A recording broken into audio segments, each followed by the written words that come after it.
Et Patrimoine toujours, c'est un pan d'histoire qui vient de s'éclaircir à Givors dans le Rhône.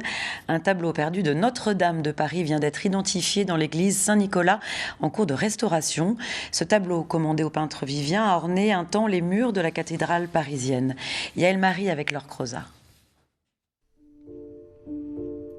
L'immense toile, une Vierge à l'enfant, était là depuis des siècles, dans un anonymat confortable.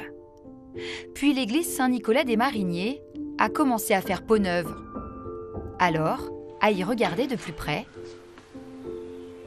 on lit assez nettement A, Magimel. C'est la première fois que je le vois d'aussi près. Magimel et l'agneau, deux noms, de bien maigres indices pour tirer le fil d'une œuvre non signée.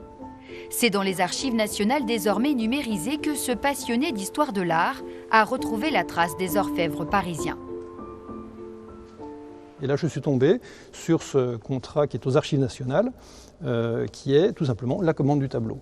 Vous voyez effectivement au bas les signatures de Antoine Lagneau et Antoine Magimel, qui sont les deux représentants des orfèvres de Paris pour l'année 1697. L'Adoration des Mages est une des 76 toiles connues sous le cycle des Mai de Notre-Dame de Paris, un grand format exécuté par le peintre lyonnais Joseph Vivien en 1697. Joseph Vivien, il est connu comme portraitiste. Il n'a pas tellement fait de scènes religieuses, enfin on en conserve au moins une, et donc on n'avait pas de raison tellement de lui attribuer ce tableau. De Paris à Givors, les biens de l'église dispersés à la Révolution française, le tableau est racheté par l'archevêque de Lyon, le cardinal Fesch, en 1810. Installé ici définitivement, la toile renoue avec le prestige de son peintre.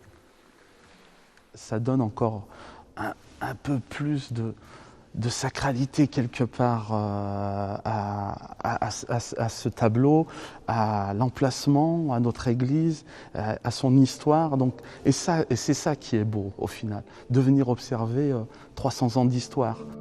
Pour restaurer le tableau, une souscription sera lancée. Des mécènes parisiens seraient intéressés. Entre Givors et Notre-Dame de Paris, le pont se consolide.